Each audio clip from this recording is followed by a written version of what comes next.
Assalamualaikum warahmatullahi wabarakatuh. Halo semuanya, balik lagi di acara A-Podcast. Podcastnya Are Administrasi Publik UNSIDA. Nah, tema podcast kita kali ini adalah maju bersama pemuda ABB, aktif dalam berorganisasi dan berprestasi. Karena tak kenal maka tak sayang, maka izinin aku untuk memperkenalkan diri dulu ya. Aku Laila Iza dari Divisi Advokasi dan Edukasi Himpunan Mahasiswa Administrasi Publik. Di podcast kita kali ini kita kedatangan tamu yang gak kalah keren dan hebatnya dari episode sebelumnya. Aku kasih gambaran dikit ya. Jadi beliau ini adalah alumni mahasiswa Administrasi Publik angkatan 2015. Juga sebagai Duta Maritim Indonesia pada tahun 2018 dan sebagai delegasi Jatim di Kapal Pemuda Nusantara pada tahun 2019 dan sebagai wisudawan berprestasi Universitas Muhammadiyah Sidoarjo pada tahun 2019. Gak usah lama-lama karena beliaunya udah di samping saya dari tadi. Langsung aja kita sambut Mas Andra Pratama Julianto. Halo. Halo Mas. Halo semuanya. Ini saya manggilnya Mas, Pak atau Kak? Mungkin manggilnya Kak aja kali ya, lebih enak. Oh, Kak ya. Lebih santai gak sih? Oke. Kak Andra. Iya, halo Laila. Iya. Apa kabar? Alhamdulillah baik, sehat. Kamu sendiri gimana, apa kabar? Alhamdulillah sehat Mas. Alhamdulillah. Oke, kita langsung masuk ke pertanyaan pertama ya Kak. Oke, waduh, Boleh. langsung ditanyain. Oke, boleh langsung aja, gak apa-apa. Gimana nih kehidupan perkuliahannya Kak Andra selama di AP UNSIDA? Kehidupan kuliah mungkin awalnya kan masuk 2015 ya. Awalnya sih ya gitu, kayak jadi mahasiswa biasa gitu kan, kayak pulang datang berangkat. Ya kayak dulu kan aku masuk malam kan, kayak malam dulu aku dulu anak malam kayak gitu. Jadi dulu itu berangkat jam 4, pulang jam 10 kan. Kenapa kok berangkatnya pagi banget sore banget? Karena harus kerjain tugas dulu, karena aku males gitu kan di rumah. Kayak besok, iya kerjain tugasnya di kampus. Iya kan dulu di perpus itu ada komuternya kan lantai 3. Sekarang masih ada kan Mas ya?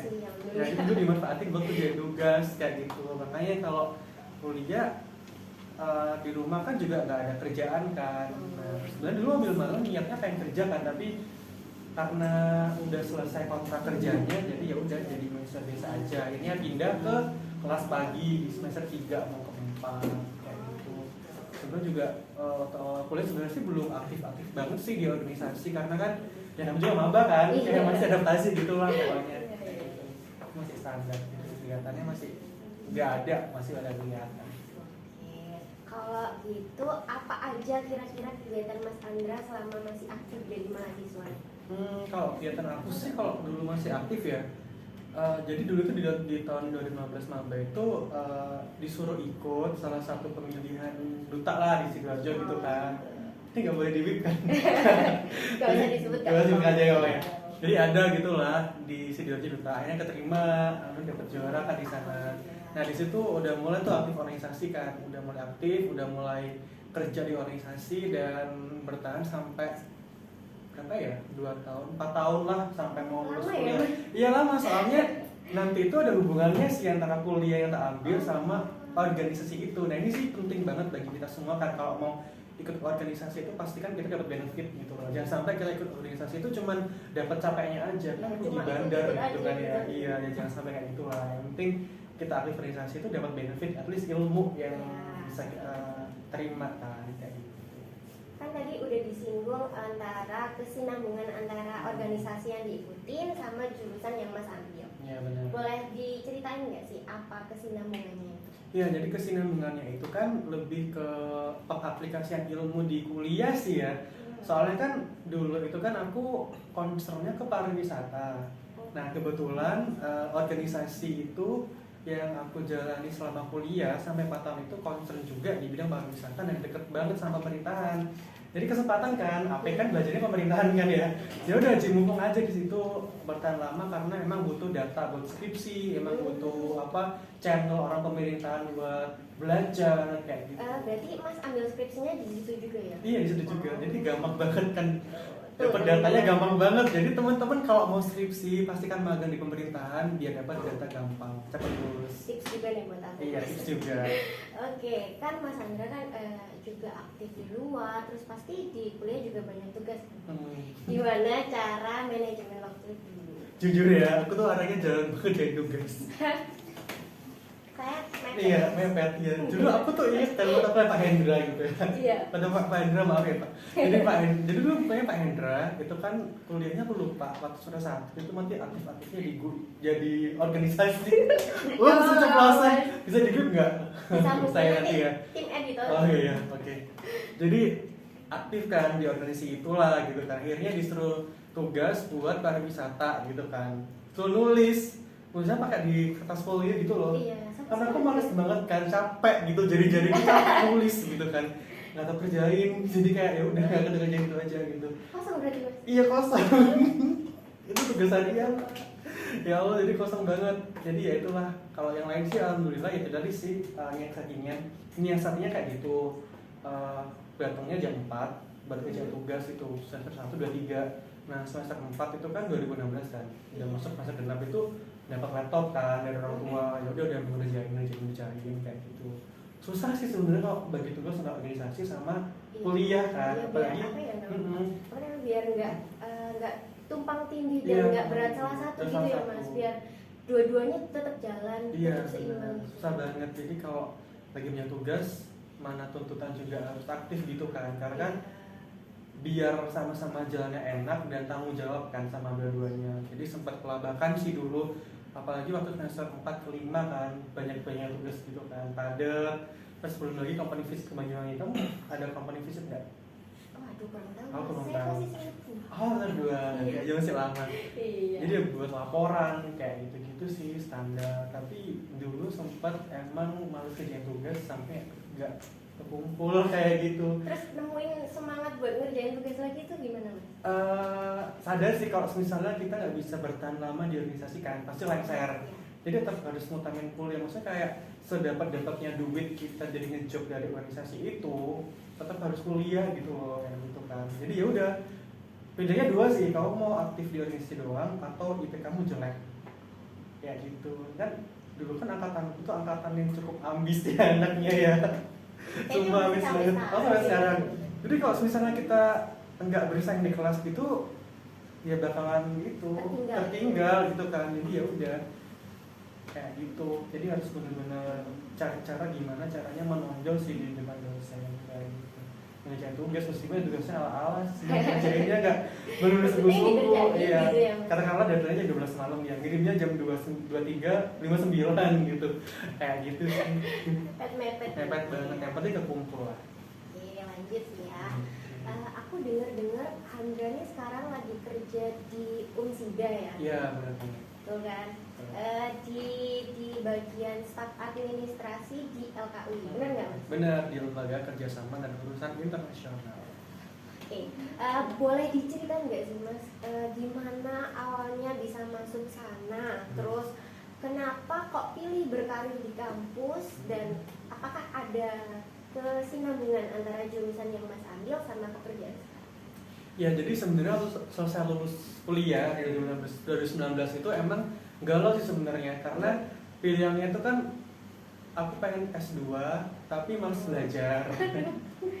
Terus kayak nyari kerja tuh masih kayak belum belum semangat gitu loh kan, masih fresh graduate gitu kan, masih pengen magang-magang yang nggak benar keikat, masih pengen coba hal yang lain di luar kuliah gitu, masih mencari-cari explore gitu lah ya gitu kan. Akhirnya waktu Desember ke Januari itu cari, ya udah aku pengen kerja di kampus atau sekolah gitu kan, apply tuh di mana-mana kan, apply gitu kan, di univ mana, apply di SMA mana, apply, ada yang keterima. Akhirnya waktu Maret pandemi kan, itu jeblok pandemi, udah nggak bisa kemana-mana, udah makin susah dapat kerja, dan itu mau S2 pun juga pikir-pikir kan, soalnya kan keuangan juga lagi susah dan sebagainya. Ya udahlah, nganggur dulu aja nggak apa-apa. Nah, akhirnya waktu itu diajakin sama Bu Isna sama Wisma Fitria gitu kan, ya disuruh bantuin buat apa, ngerjain beberapa hal di prodi. Waktu itu lagi akreditasi kan, bulan September atau Agustus 2020 gitu kan. Jadi dari situ mulai bantuin akreditasi, terus mulai bantuin pemberkasan yang lain. Akhirnya waktu September, Oktober dapat project juga sama Bu Wilul kan. Wilul makasih. Sama Bu Wilul juga, terus sama teman-teman April lah angkatan waktu itu kan masih belajar sama udah lulus. Selesai Desember itu aku kerja di tempat lain dulu sebenarnya. Oh, berarti nggak langsung di sini, kerjanya di Mojokerto kan dulu sama 4 bulan, kalau nggak salah 4 bulan kerja. Bisa nelpon, ini ada posisi kosong, mau nggak gitu kan, mau gitu kan, ya udah mau dong gitu kan, di kampus sendiri, apalagi udah pengen kan kerja di bidang pendidikan kan. Ya udah akhirnya masuk di interview lah itu, kerja sana sini, akhirnya nggak terima sampai sekarang. Kerja sampai sekarang, alhamdulillah gitu kan. Kalau bisa dijelasin program-program yang ada di LKU itu kayak gimana sih Mas? Barangkali teman-teman pengen ikutan gitu. Banyak sih kalau program dari LKU itu kita nananin pertukaran mahasiswa dari dalam negeri Indonesia ke luar negeri sama luar negeri ke sini gitu kan. Jadi kalau di dunia kantor urusan internasional itu namanya inbound sama outbound. Kalau inbound itu asing ke sini. Kalau outbound keluar dalam keluar ya, mesti ke luar negeri gitulah, kayak gitu. Ada namanya ICT, International Trade Transfer gitu kan. Ini udah 4 kali kalau nggak salah berjalan. Yang pertama itu di 2021 2 batch 1 itu di UUM Malaysia, University Utara Malaysia. Kemudian batch kedua itu di Konkan University Thailand. Terus yang ketiga ini di UUM lagi sama Asia University Taiwan ya. Jadi kita udah 3 negara sih yang dibuat tujuan anak-anak buat exchange, Thailand, Malaysia, sama Taiwan. Thailand, Malaysia, Taiwan. Benar banget. Buat persyaratannya apa aja Mas? Secara garis besar. Oke, persyaratannya kalau persyaratannya umum sih, kayak ngisi formulir iya, transkrip nilai itu iya, tuh berkas yang paling basic kan kayak transkrip, terus foto, KTM. Yang paling urgent itu TOEFL sih sebenarnya, karena kan di sana kan pakai pengantar bahasa Inggris kan. Jadi menuntut kita kalau mau ikut kegiatan pertukaran mahasiswa atau yang lain harus bisa berbahasa Inggris. Dibuktikan dengan TOEFL itu. Buat itu semesternya boleh mulai semester berapa ya Mas? Oh iya, ini gaji genap sih sebenarnya. Jadi kalau misalnya programnya lagi dibuka untuk semester genap, ya kalian bisa berangkat di semester genap. Kalau emang programnya lagi buka semester ganjil, ya kalian bakalan ikut ke semester ganjil kayak gitu. Misal nih Mas, tahun depan kan saya semester 3 gitu, terus udah buka lagi. Saya boleh nggak ikut anak semester 3 nih? Boleh, asalkan emang kampus sana membolehkan untuk anak-anak junior untuk ikut. Kan kalau di luar negeri itu ada 4 level kan. Freshman itu maba, junior itu tahun kedua, junior gitu. Sophomore itu tahun ketiga, senior itu tahun terakhir ya, kayak gitu. Jadi kalau misalnya kalian mau apply di junior year nih, sebenarnya nggak apa-apa sih, asalkan mereka bisa nerima kayak gitu. Berarti nggak ada minimal semester berapa gitu ya Mas? Kayaknya 3 sih. 3. Kalau semester 1 kan masih kuliah di sana aja gitu. Oh iya, bener. Di sana aja daripada di sini iya, gitu kan. Iya. Daripada di industri di keluar aja. Kalau maksimalnya Mas? Maksimalnya itu 6. Soalnya semester ke atas pasti Iya, 6 kan udah sophomore. Kalau akhir kan kalau semester akhir udah skripsi kan. Yakin mau skripsian ya, ya kelabakan. Berat. Gak mungkin ya, kan susah banget lagi bagi waktunya. Oke, mungkin Mas Andra punya harapan nggak sih buat teman-teman yang sekarang lagi exchange atau teman-teman yang lagi persiapan buat ikut exchange? Oke, aku mulai dari persiapan dulu ya. Jadi kalau untuk persiapan exchange, pastikan TOEFL kalian nilainya ambang batas lah, passing grade gitu kan, 450 ke atas. Nah, kayak gitu. Kalau nggak berubah ya, karena kan tiap perguruan tinggi di luar negeri beda-beda kan syaratnya. Yang kedua berkas sama kesiapin mental sih, karena kan di sana itu iklim belajarnya beda sama di dalam negeri gitu kan. Katakanlah kita di Unsida bisa masih nego-nego sama dosen, Bu saya nggak bisa ini, kalau di sana nggak bisa. Kalau di sana benar-benar aturannya benar-benar mengikat, terstruktur banget gitu kan. Bahkan ada anak Malaysia itu hari Minggu masih kuliah gitu kan. Hari Pancasila kemarin kuliah, jadi liburnya nggak ngikut libur hari nasional Indonesia kayak gitu. Jadi siap-siap untuk waktu dan mental juga sih. Kalau yang udah berangkat jangan lupa laporannya dikumpulkan segera mungkin dan artikelnya, karena kan kalau mereka berangkat mereka juga dapat PR kan dari kita, yaitu buat artikel, buat live IG gitu. Ada kok anak AP yang ke IUN kemarin 2 orang atau 3 orang gitu, lupa pesan berapa tadi. Mungkin terakhir pesan buat teman-teman mahasiswa AP yang sekarang masih aktif nih Mas. Oh iya. Ada nggak sih? Oh ada.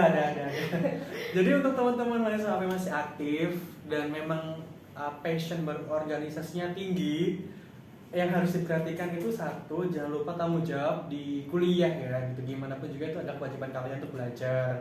Yang kedua, kalau udah aktif organisasi itu yang profesional. Dalam artian nggak boleh yang namanya pakai alasan kuliah untuk nggak ikut rapat atau pakai alasan organisasi untuk nggak kuliah. Itu nggak boleh gitu kan. Itu kayak melanggar aturan banget sih menurut aku ya, karena gimana pun juga kan kita selesai sama organisasi kan tetap harus selesai tanggung jawab kan.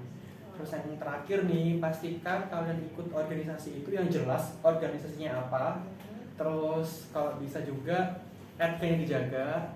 Yang terakhir pastikan dapat benefit gitu, benefit yang menguntungkan buat kalian. Ada skill, ada atau dapat impact bukan. Dan jangan mikirin yang namanya aku ikut organisasi buat terkenal sama buat dapetin cuan. Buat cari nama gitu nggak boleh. Oh ya nggak boleh dong, gila, apa cari nama nggak boleh. Ya, gitu. Buat belajar aja lah nih, kalau mau organisasi itu kayak poin plusnya gitu. Ya oke. Ternyata banyak banget insight yang bisa kita dapat dari obrolan kita hari ini sama Mas Azra. Kalau bisa aku simpulin tadi, yang pertama itu kalau program LKUI kita itu bekerja sama di negara Taiwan, Thailand, dan Malaysia. Iya. Terus pesan Mas Angga buat teman-teman yang sedang mempersiapkan exchange, tolong benar-benar berkasnya disiapin, dilengkapin. Terus tolong siapin juga mentalnya karena iklim belajar kita di sini dan di sana berbeda. Iya benar banget. Terus tadi pesan Mas Andra buat teman-teman yang sekarang lagi aktif kuliah dan organisasi, tolong ingat banget tanggung jawabnya, jangan sampai keteteran. Terus apalagi ya, jangan ya itu tadi sih, ingat-ingat komitmen tadi, jangan